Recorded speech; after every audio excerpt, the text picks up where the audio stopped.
Добар ден во централните вести на Канал 5. Ви благодарам што сте со нас. Ова се насловите. Истрага против 32 физички и правни лица за злоупотреби од 700.000 евра во Прилепската болница. Се бара притвор за 6 мина. Скопје и натаму како лош сон. Катастрофа. Ова никаде не постои душо. Што е ова? Јас сум 71 година, ова не се случи од никогаш. И вработените во комунална го креваат гласот. Единствениот виновник е раководството на предпријатието. Американско-британска компанија ќе инвестира до 150 милиони долари во наменската воена индустрија во Македонија. Во Лондон, самит за Западен Балкан.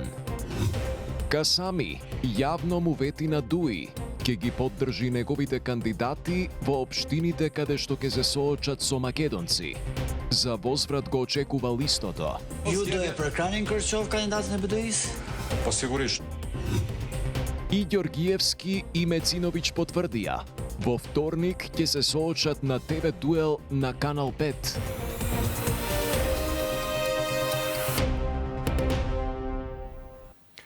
Во Лондон почна самитот за Западен Балкан во рамките на Берлинскиот процес.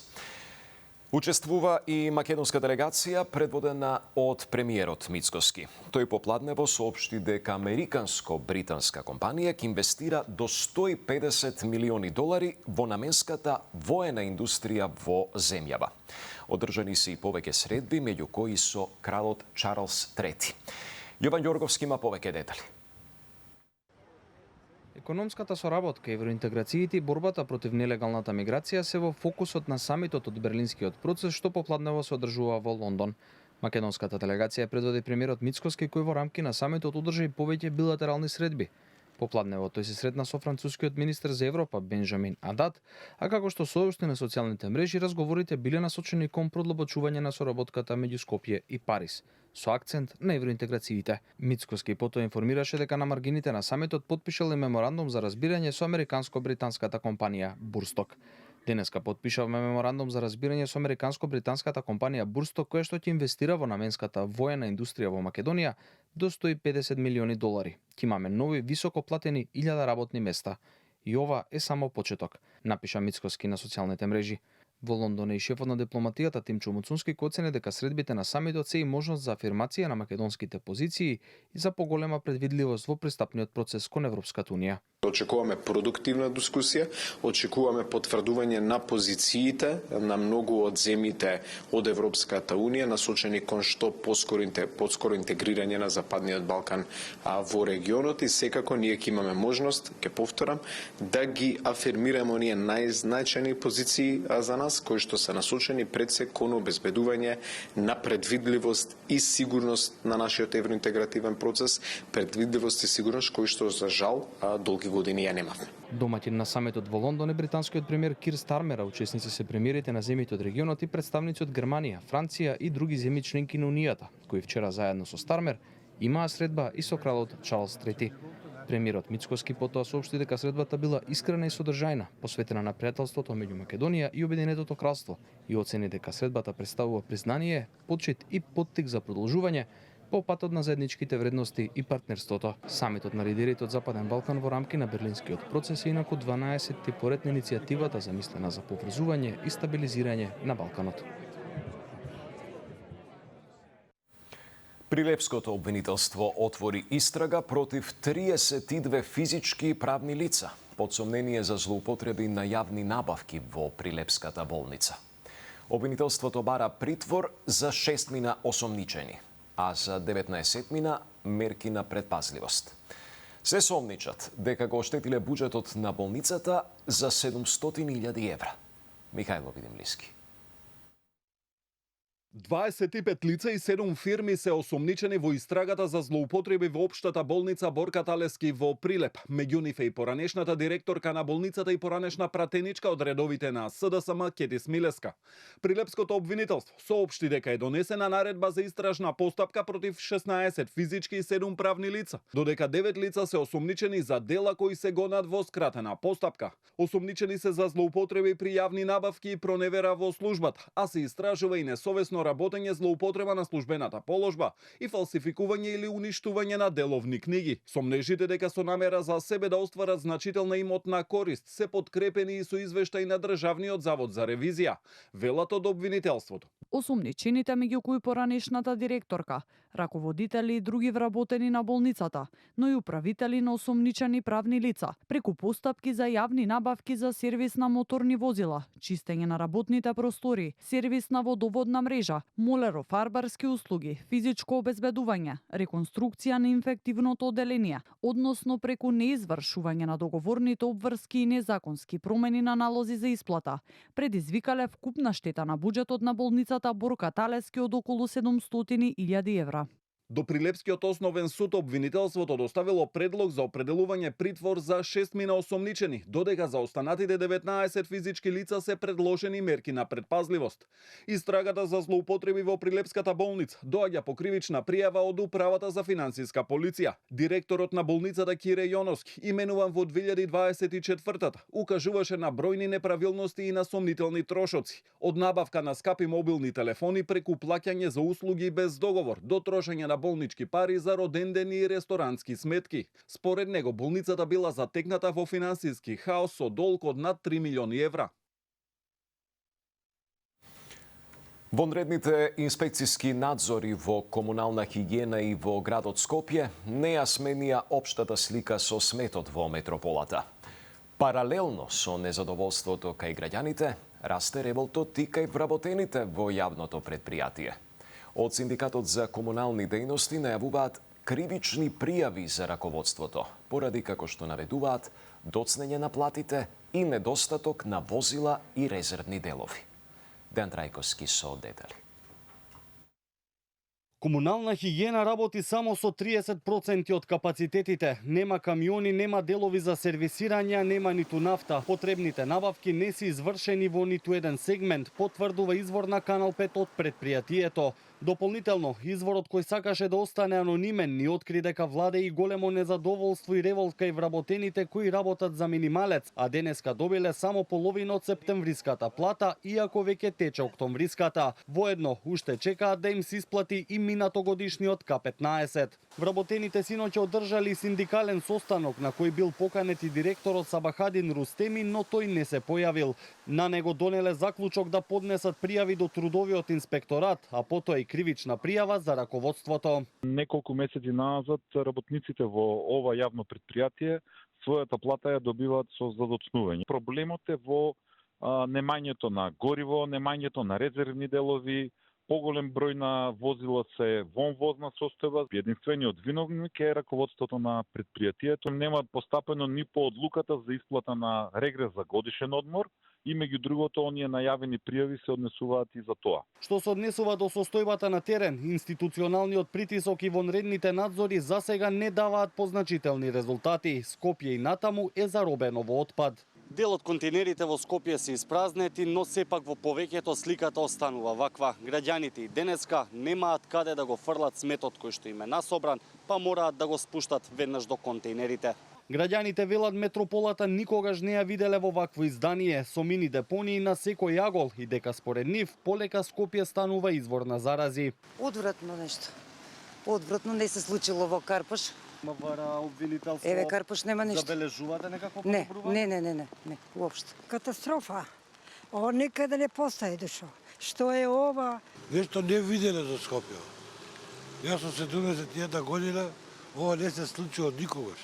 Ова гадотија, невоспитание и на политичари, и на општини, и на комунални предпријатија, и на сите. Имаше ли кај да го фрлиш ѓубрето сега? Како што гледате, не треба да зборувам многу. Самото си кажува се за себе. По состојбата која вчера го вклучи алармот во комунална хигиена и во град Скопје по наредба на обвинителството и со заклучок на владата влегоа МВР и уште неколку инспекции во вонреден надзор. Се прибираше документација која треба да утврди зошто не се собира сметот и дали има основи за кривично дело загрозување на здравјето на граѓаните. Воедно се истражува и работата на градоначалничката Арсовска, пошто таа излезе со реакција дека владата врши политички прогон, обвинувајќи ги ВМРО ДПМН и вреди за состојбата на улиците. Дали е нешто откриено за сега информации нема. Од ОЈО за Канал 5 посочија дека се дадени наредби и дека и натаму се постапува.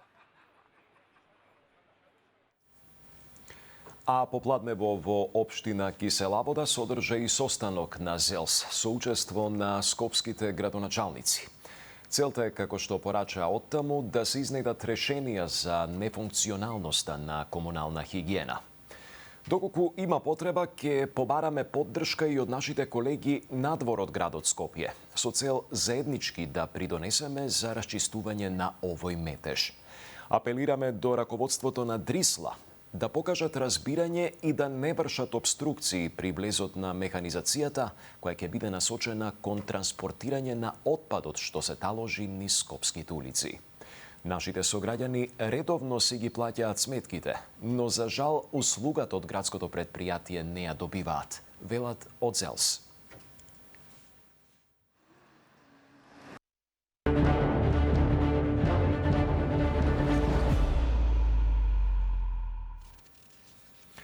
Канал 5 во вторник организира ТВ дуел за Скопје со двајцата кандидати што влегоа во вториот круг. Орце Георгиевски од ВМРО ДПМН и Амар Мециновиќ од Левица. Георгиевски уште вчера ја прифати поканата, денеска по електронска пошта. Потврда пристигна и од политичката партија Левица во име на Мециновиќ. Телевизиското соочување ќе биде во живо во вторник од 18 часот и 30 минути. Коалицијскиот партнер во владата Билјај Касами јавно потврдува дека како партија ќе застанат зад кандидатите албанци во општините каде што против кандидати се македонци, вклучително и во Кичево. Во гостување на албанска телевизија Касами рече дека очекува таквиот пример да го следат и од ДУИ. Од ВМРО ДПМН велат дека од зрели политички фактори очекуваат обединување околу вредности, а не околу етнички прашања. Јана Јосиповска. Може ли да смета ВМРО ДПМН на поддршка од коалицијскиот партнер Влен за нивните кандидати за градоначалници во вториот круг? Ова прашање се отвори во јавноста откако Билјај Касами во телевизиска дебата на албанската телевизија Сири, отворено и без ракавици, изјави дека тие во Кичево ќе го поддржат кандидатот на ДУИ Фатмир Дехари наместо кандидатот на ВМРО ДПМН Александар Јовановски. Покрај за Кичево, Касами кажа дека и во другите места каде што албанци и македонци влегоа во вториот круг, тие ќе ги поддржат кандидатите албанци, а истото го очекуваат и од ДУИ. Ju do e përkranin Kërçov kandidatin e BDI-s? Po sigurisht si në Kërçov, se nuk kaloj kandidatione dhe si në vende tjera ne Domethënë kudo që janë në balotazh shqiptarët ju do bashkoheni me ta. Po unë besoj që edhe BDI po e bën të njëjtën sepse në Bërvenic është një komunë në afër Tetovës që ka shku kandidati i Vlenit me kandidatin e VMRO-s. Në Dollnen, që është një komunë në rrafshin e Pellagonis afër Prilepit, qytetit të Prilepit, kandidati i Vlenit me kandidatin e VMRO-s. Ne urojmë që edhe BDI-t përkra kandidatët tonë. Од ВМРО ДПМН со чија поддршка Касами победи во првиот круг на градоначалничката трка во Тетово, но и отворено ги поддржаа кандидатите на Влен во Чаир, Сара и Струга. За Канал 5 велат дека очекуваат зрело политичко однесување и обединување околу вредности, а не етнички прашања, кои предизвикуваат поделби, слично на како што велат однесувањето на ДУИ. Ова не е прв пат Касами да излезе со ваква реторика. Жестока реакција предизвика неговиот повик во изборната кампања до албанците да се обединат за повторно да имаат градоначалник во општина Брвеница и како што рече да си ја вратат општината назад, пошто Мицкоски му одговори дека на ваков начин влегува во фолклорот на ДУИ. Мицкоски во последното интервју кажа дека тие немаат формален договор ниту со Вреди, ниту со Знам, но очекува меѓусебно да се поддржат таму каде што е потребно. Јас сум убеден дека иднината е таква, воз основа на тие вредности и тие принципи.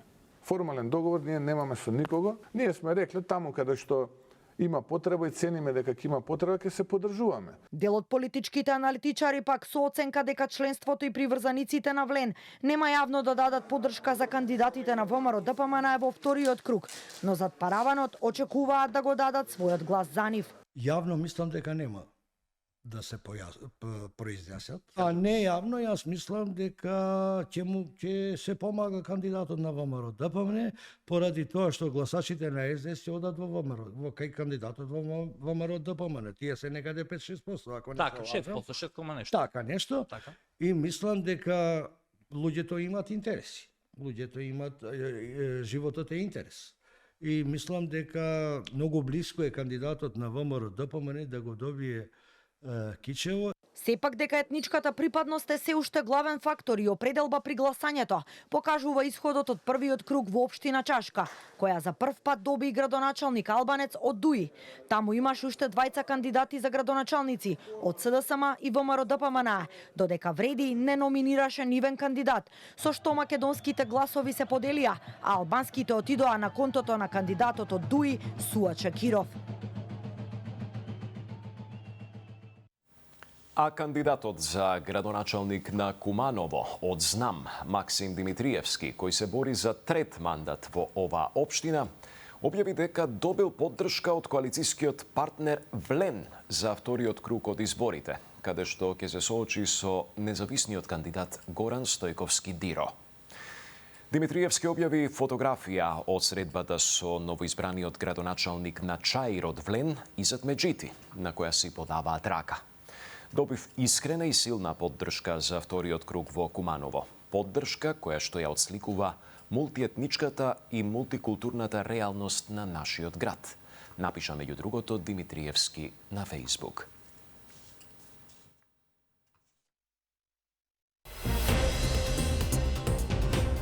Истрели од оружје и пожар во шаторскиот камп на така наречениот Чациленд. Еден повреден.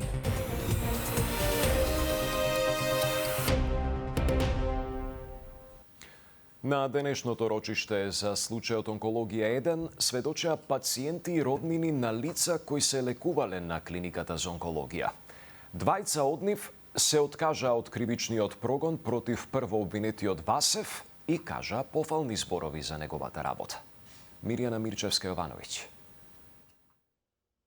Продолжи судењето во кривичниот суд за предметот онкологија 1. Денеска сведочеа двајца сведоци повикани од обвинителството. Кирка на почината кажа дека нејзината мајка 13 години се лекувала кај докторот Нино Васев и не сакала да прима хемотерапија, а Васев со години ја лекувал со биолошка терапија и за неа Васев е Господ, бидејќи го продолжил животот на нејзината мајка. Сведоците нема да се приклучат кон кривичен прогон. Обвинителството упорно предлага бројни сведоци кои треба да го поддржат обвинителниот акт и обвинението, а видовте што се случува. Неговите сведоци сведочат во корист на доктор Нино Васев со зборови кои што зборуваат за каков човек и каков доктор станува збор. Слушнавте вие самите со какви зборови се произнесува пофални за него и не се придружија ниту на кривичното гонење, ниту побараа било каква штета. Обвинителката Ана Гоговска-Јакимовска рече дека при претрес на канцеларијата на Васев по наредба на ОЈО, полицијата нашла 22 кутии со ампули, лекови за спречување на гадење и повраќање, ампули со напишани имиња и презимиња, лекови за карцином на бели дробови и дојка, а новото раководство на клиниката за онкологија објаснило дека не смее да има таква терапија во канцеларија. Исто така судот потврди дека докторот Милан Ристевски останува како сведок на листата на обвинителството. Судот не го прифати барањето од одбраната на Васев, зашто Милан Ристевски престанал да работи на клиниката за онкологија уште во 2018 година. Одбраната на трето обвинетата Симонида Црвенкова пред судот образложи дека нивното фармаколошко вештачење е завршено. Самото кривично дело во контекст на медицинското казнено право налага стручна анализа и стручни аргументи и соочување во рамките на медицинската струка и јавниот обвинител треба го докаже токму она на што упатува медицинското казнено право, а тоа е значително, грубо прекршување и отстапување од медицинските протоколи и правила. Во предметот онкологија 1 за тешки дела против здравјето на луѓето и несовесно лекување обвинет е екс-медицинскиот директор на клиниката, доктор Никола Васев, онколозите Симонида Црвенкова и Драган Јакимовски од клиниката за онкологија. Пред вестите од светот, уште ова информација. Во Битола отворена е првата регионална систина очна болница. Со ова инвестиција, жителите на цела Пелагонија нема да имаат потреба да патуваат во Скопје или пак во странство за офталмолошки интервенции. Битола добие своја прва регионална очна болница, Систина очна болница бај Промедика офталмологија. Одеднаш жителите на целиот Пелагонијски регион имаат пристап до врвна офталмолошка хирургија и нега блиску до својот дом. Денеска се собравме на еден убав момент во развојот на македонската офталмологија, односно денес во Битола отвараме нова очна болница, Систина очна болница бај Промедика офталмологија, со што продолжуваме една успешна приказна која трае повеќе од 2 децении. Порече една деценија успешна работа. Диагностичкиот центар Систина офталмологија Битола прераснува во болница, дел од единствената и најголема очна групација во Македонија, со 3 болници и 4 диагностички центри. Ова е голем чекор не само за нас како установа, туку за целокупната здравствена офталмолошка грижа во регионот. А за мене, како офталмолог и домакин на овој центар, представува исклучителна чест и гордост што сум дел од овој процес. Далечната 2011 или 12 не се сеќавам. Битолските доктори знаат, ги започнав првите операции во државната болница во Битола и еден начин ја донесов фако хирургијата во Битола. Еве ме пак сега тука. Да помогнам, да почнеме, да она што доктор Сандра и Систина го направија со својот природен раст, полека, да дојде и до една болница. Систина офталмологија и Промедика офталмологија се лидери во офталмологијата, препознатливи по врната технологија и тимот од најдобрите офталмолози со долгогодишно искуство. Сега таа експертиза се пренесува во Битола, каде тимот врвни хирурзи офталмолози ќе обезбедуваат највисоко ниво на офталмолошка грижа за пациентите во срцето на Пелагонија. Изборната хроника е во продолжение, а веднаш потоа само вистина. Пријатна вечер со Канал Бет.